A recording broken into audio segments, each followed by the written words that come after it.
नन्दगोपकुमाराय गोविन्दाय नमो नमः। हे कृष्णा करुणा सिन्धु दीनबन्धु जगत्पते गोपीश गोपिका कान्ता राधा कान्ता नमोस्तुते। तप्त कांचन गौरांगे राधे वृंदावनेश्वरी वृषभानुसुते देवी प्रणमामि हरिप्रिये। वाञ्छाकल्पतरुभ्यश्च कृपा सिन्धुभ्य एव च पतितनां पावनेभ्यो वैष्णवेभ्यो नमो नमः। जय श्री कृष्ण चैतन्य प्रभु नित्यानंद श्री अद्वैत गदाधर श्रीवासादि गौर भक्तवृंद। हरे कृष्णा कृष्णा कृष्णा हरे हरे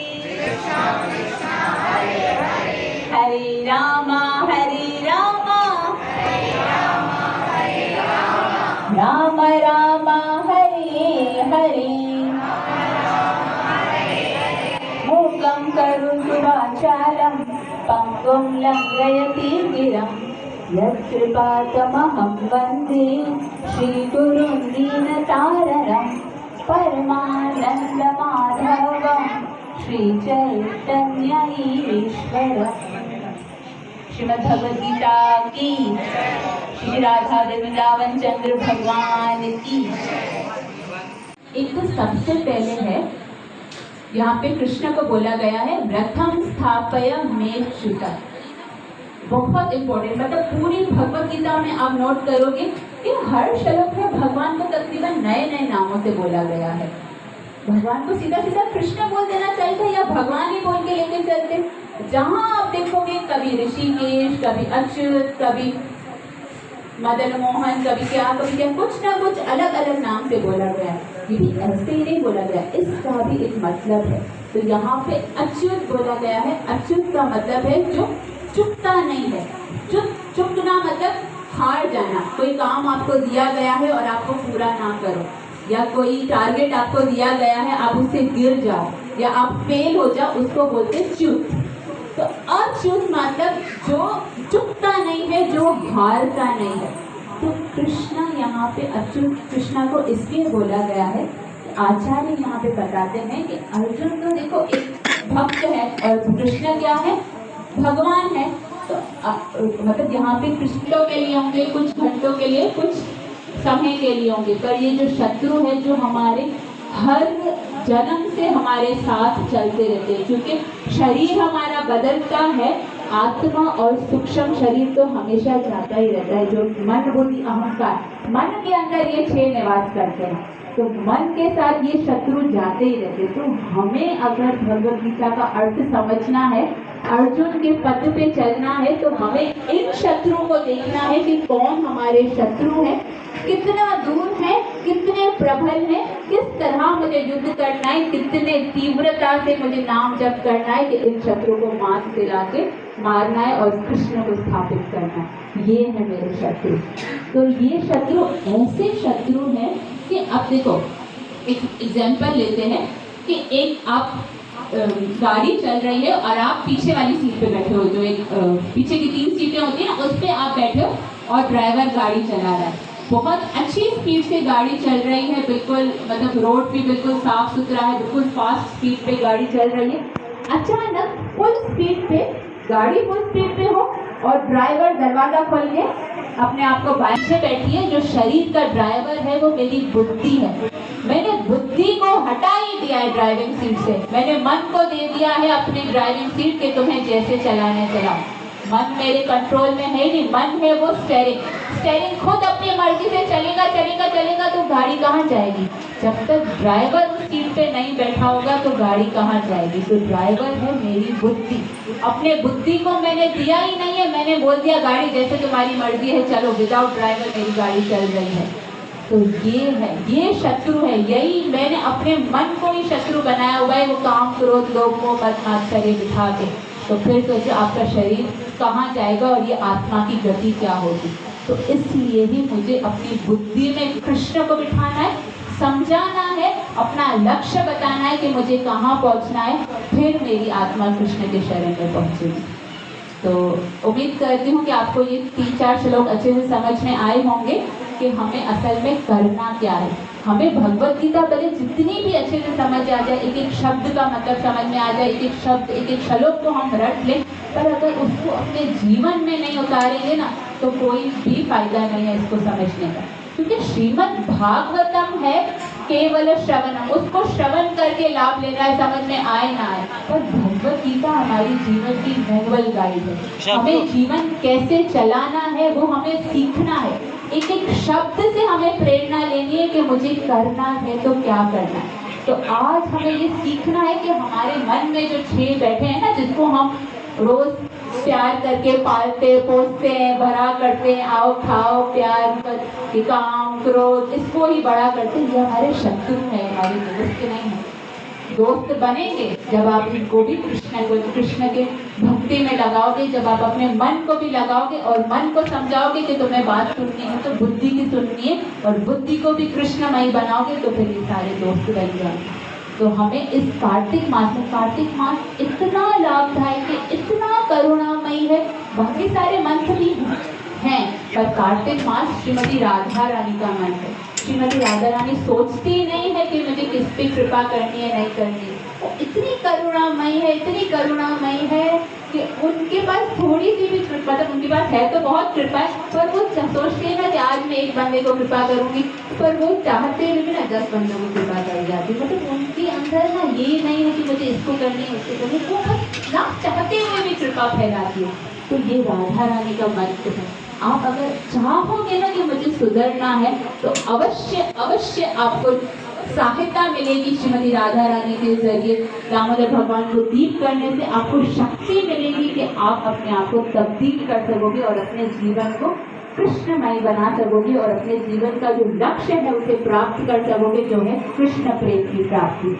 आप सिर्फ दीप दान करो और कुछ भी नहीं होता है, भले इतनी मुश्किल जिंदगी है, कुछ भी नहीं होता है, पर दीप दान करते हुए अपने हृदय को इतने साफ करके, अपने हृदय में इतना प्रेम भर के भगवान को दीप दान करो कि आपकी जो भी इच्छा है ना भगवान के प्रति, कृष्ण भावना के प्रति, तो भगवान अवश्य पूरा करें। आप आज जो एक फेस्टिवल है जिसको कहते हैं बहुलाष्टमी, क्या कहते हैं? बहुलाष्टमी भी कहते हैं, और एक कहते हैं श्रीमती राधा रानी का जो कुंड है, राधा कुंड आविर्भाव, यानी राधा कुंड आज के दिन प्रकट हुआ था। तो राधा कुंड प्रकट हुआ है तो फिर राधा कुंड आविर्भाव होना चाहिए या राधा अष्टमी होना चाहिए, राधा कुंड के नाम से कुछ नाम होना चाहिए। तो ये बहुलाष्टमी का क्या मतलब है? बहुलाष्टमी में तो कहीं भी राधा नाम नहीं आ रहा, कुंड नाम नहीं आ रहा, तो बहुलाष्टमी क्या है? तो पहले हम समझेंगे कि बहुलाष्टमी क्या है, फिर हम समझेंगे कि राधा कुंड कैसे प्रकट हुआ। बहुला एक मतलब कृष्ण लीला में जब कृष्ण ग्वालों के साथ खेला करते थे तो वहाँ पे एक गाय होती थी जिसका नाम था बहुला। वो बहुत प्यारी और बहुत कोमल और बहुत कृपा वाली गाय थी और सत्यवान, ये मतलब उसकी क्वालिटी थी कि वो बहुत सत्यवती गाय थी कि जिसको जो वचन दे दिया। अब आप बोलोगे गाय कैसे सत्यवती हो सकती है? उस टाइम में सब चिंतामणि होता था। आप सबको देखना है ना तो आपको कृष्ण लोग जाना पड़ेगा, उसके लिए मेहनत करनी पड़ेगी। वहाँ पे सब कुछ चिंतामणि, एक पत्थर भी बोलता है, गाय भी बोलती है, हर चीज वहाँ पे बोलती है। यहाँ तो 3 आ गए। कृष्ण की लीला है ही निराली। अब एक कृपा मांगोगे आपको 3 कृपा मिलेगी, पर कृपा मांगो तो वैसे बन के तो दिखाओ। तो फिर तीनों आ गए। अब वो सोचने लगा पहले मैं किसको खाऊं, मतलब उसको था कि मुझे तीनों को खाना है, तो सोचने लगा पहले मैं किसको खाऊं।